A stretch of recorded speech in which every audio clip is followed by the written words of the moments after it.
Hello there, this is Dr. Jimmy, and first of all, because some people are obsessed with my t-shirts every time, let's take a look at what I'm wearing today. Hello, let's see. Oh yes, I survived Halloween Horror Nights 2004. This is the house shirt from 2004. I just got it from eBay actually yesterday. In 2004 I wanted this shirt, but back then I was stupid. I would not wait until my last night at the event to buy merchandise on my way out of the park. And by that time, the shop that I went to didn't have any more of these in my size. And I ended up only getting the one with the mental patient on the front, 2 times the fear. So I've been looking for this shirt for quite some time. It's the only one of the house shirts that I didn't own. And now I finally got it. It was the first ever house shirt, I believe. On the back, I don't know if you can see it. Let's see. I don't know if that works. I can't see from behind, but it has all the 7 houses that year, plus the point of entry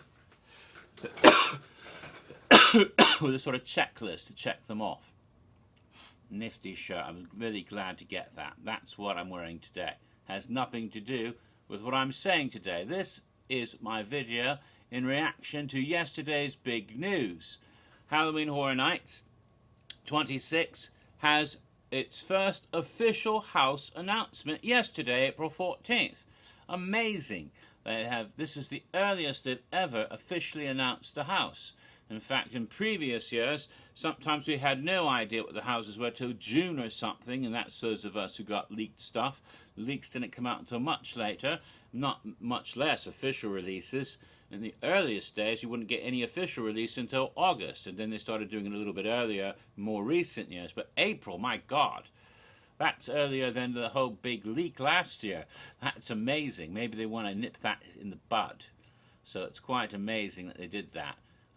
Texas Chain Saw Massacre. This is Texas Chain Saw Massacre. That is, not Texas Chainsaw Massacre, chain and saw being 2 words. That's the way that actually the title of the film was originally presented in the first film, the original film from 1974. That is, of course, Tobe Hooper's original Texas Chainsaw Massacre in 1974. That the house will be adapting that film specifically. Some people have, most people have responded to this with great excitement. Oh my God, people are excited about this house, and I understand it. I'm excited myself. I have, however, seen some people with a bit of less excitement. Some people are disappointed by this announcement, which puzzles me. It puzzles me for a number of reasons, but the basic thing is, oh my God, been there, done that. Or, oh, they just did Texas Chainsaw Massacre in 2007. And I'm sorry, I can't agree with that. Even though some of the people who have this feeling are people I respect, and people that are my friends, including Liz Stem and Charles Bremer, both of whom are good friends of mine, especially Charles, and I respect their opinions, and I respect them very much, but I have to disagree with them on this for many reasons. First of all, I want to make this very... first of all, 2007 was 9 years ago. That's nearly a decade. Now, granted, if you're an older fan, 9 years may not seem so long ago to you, but the younger fans, it's quite a lot. If you're an 18-year-old, for example, an 18-year-old going to Horror Nights, really excited about going, that's half your life. And if you're younger than that, you know, a younger fan, you might barely remember the house when you went there as a small kid. And the youngest fans, of course, those 12, 13, 14-year-olds, they've never seen this house before at all. So this for them, it'll be entirely new. Plus, it isn't the same house as 2007. A New Line Cinema contract with Universal in 2007, they would not allow them to do the original franchise of Texas Chainsaw Massacre. It had to be based on the reboots. So they were forced to do a house based on a 2003 film, Texas Chainsaw Massacre, which was a reboot, a remake, changing quite a lot of the original storyline, the one directed by Marcus Nispel. Nowhere near as fun as the first film. And then in 2006, there was the prequel to the reboot called Texas Chainsaw Massacre: The Beginning. Those two films were adapted for the house they did in 2007, you see. The character of Leatherface in those films is Thomas Hewitt, a different person entirely than the original Leatherface, whose name was Bubba Sawyer. We don't really know what Bubba's first name was. Maybe it is Bubba. Bubba is actually a sort of nickname. It means brother. So he might have another name, but they just call him Bubba. I don't know, but it probably isn't Tom, because Tom Sawyer doesn't live in Texas. He lives in Missouri. We all know that. So that's a different character altogether. So we have it's a different film, in other words. This house is not based on the same film as the previous Texas Chainsaw Massacre house. It's a different film. It has a different tone in a lot of ways. If you see both movies, they're quite different from each other. It's still about Leatherface, still about a cannibal redneck family, still about carving up teenagers with chainsaws, but it's still a very different film in many ways, and different characters. And so it's going to be very good to see this house, which has never been done as a house in Orlando before. They did it in California, in Hollywood, back in 2012, but they didn't do it here yet. See, the other thing about this, some people say, oh, Leatherface is an overused character. Really? He's only appeared in Orlando at Horror Nights 4 times. The first time was a scene in a house called the Universal's House of Horror. That was back in 1995. Okay, just one little scene in a house that had scenes in many different films. Second time he appeared in 1998. It was a cameo, sort of. Universal's new Museum of Horrors at Halloween Horror Nights 8. Okay, and when you go into the house, there's a sort of framing sequence, the beginning and end of the house. And you have like a museum, and on these little pedestals you have Leatherface along with Freddy Krueger, Jason, Michael Myers, and the Ghostface Killer as museum exhibits. On the way in, you pass these, you go into scenes from all sorts of other movies, but not Texas Chainsaw Massacre. I think they had Exorcist and Poltergeist and Night of the Living Dead, and I think even The Shining, for God's sakes. One of the few times they ever got away with doing a Stephen King thing. They had all of that in that house, and then on the way out of the house, you went through the same room, or a room that was just like it, and this time, one of them comes to life. I think it was Ghostface, but maybe on a different cast, it'd be a different one. But basically, that's what, a brief cameo in one of the houses in 98. 2003, there was another Texas Chainsaw Massacre scene, the dinner scene, in the all-night die-in. And then in 2007, they did that house based on the reboots. 4 times only. Now, how many other characters have only appeared 4 times? Chucky only appeared 4 times as a scare actor. As a doll, he's appeared more than that. The Crypt Keeper, the storyteller. Not necessarily the Crypt Keeper, not an overused character. In fact, people cheered when he showed up last year. Oh my God, the Crypt Keeper's here. They were happy to see those characters back. Other characters appeared more than 4 times that people do not think are overused. The director's only been there 5 times. People were really glad when he saw him last year. The caretaker, people were happy the caretaker was back last year. That was his 7th or 8th appearance at the event. If you count the static figure in Cabin in the Woods, that would be number 8 for him. Now, some characters get used forever, like Jack, but that's not what I'm talking about here. 4 times only. Eddie has only appeared 4 times. People would love to see Eddie come back and have his own house for once.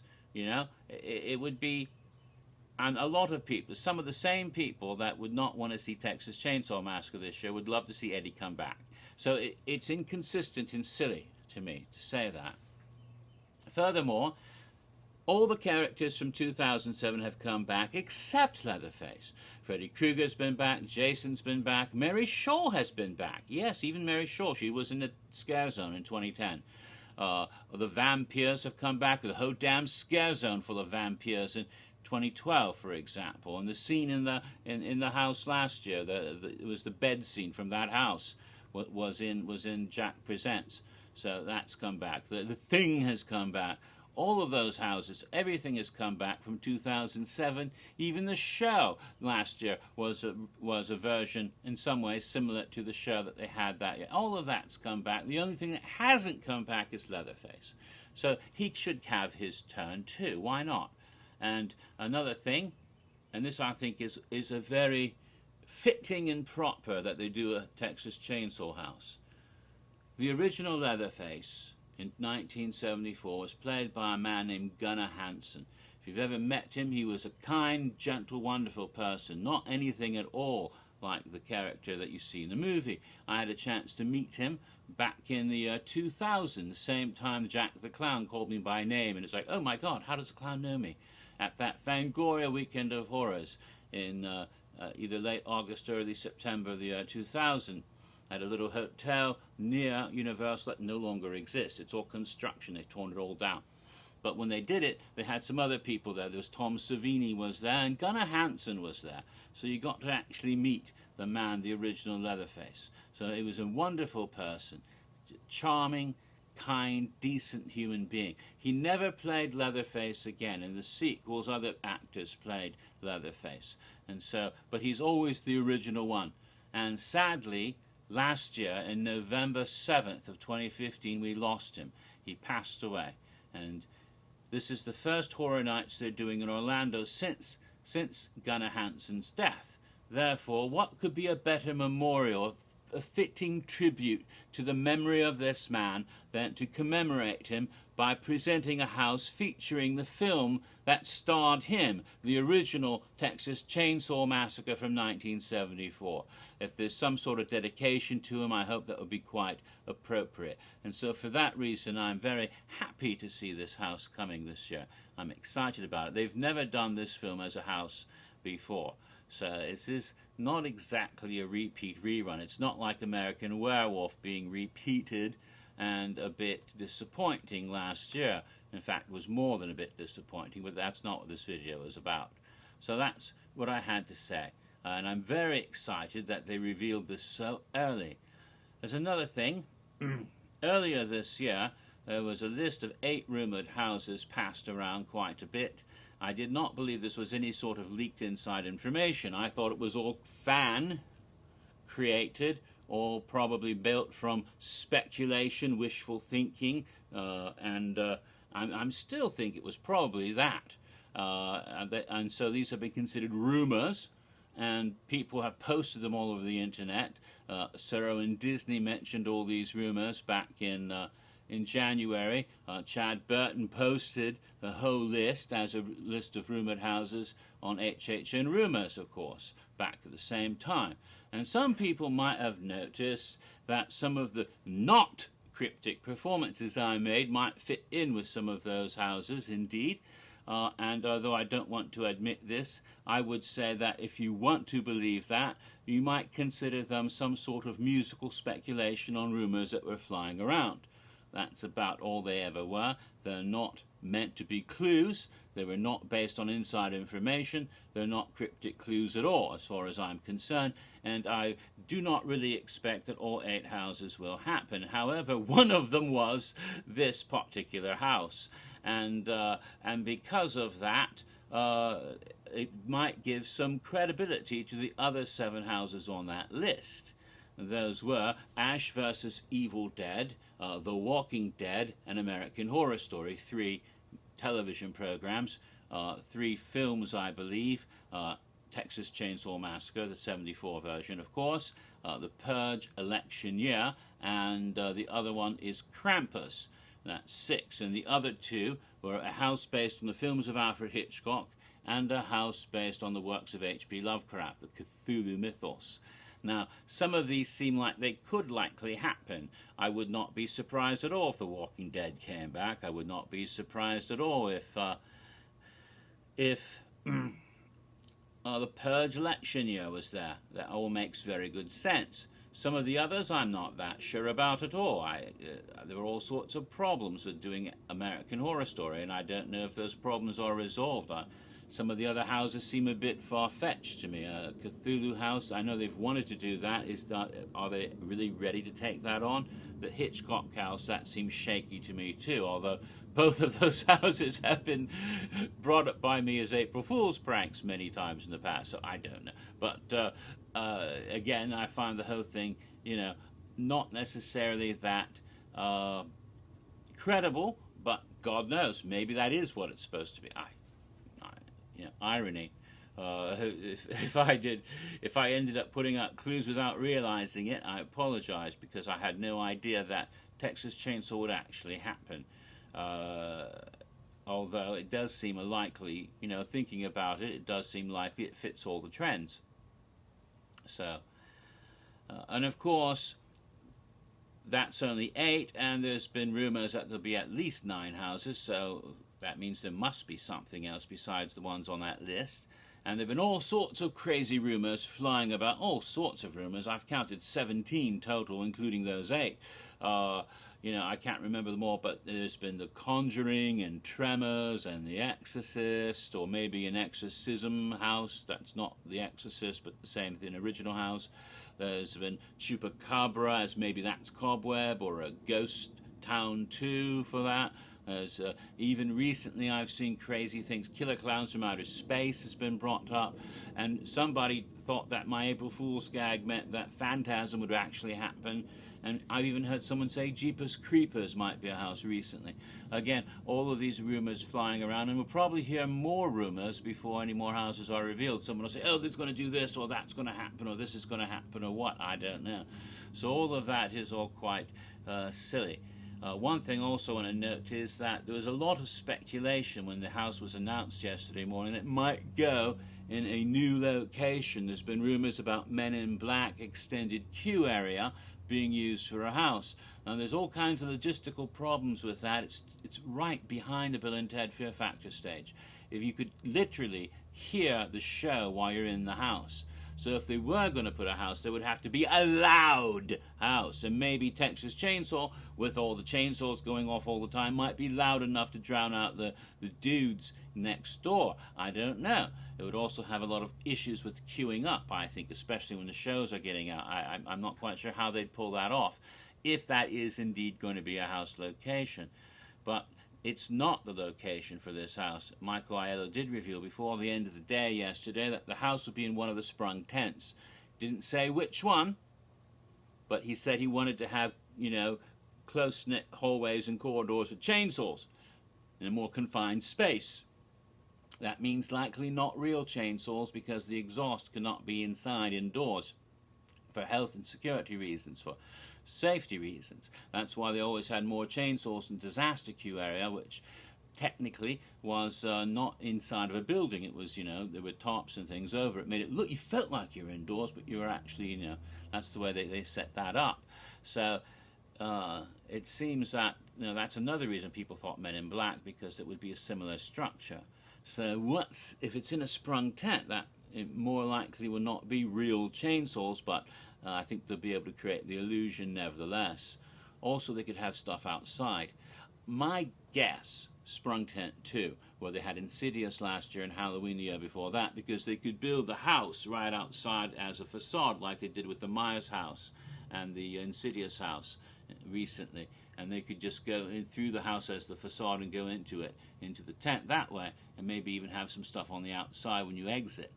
It could be in Sprung Tent 1.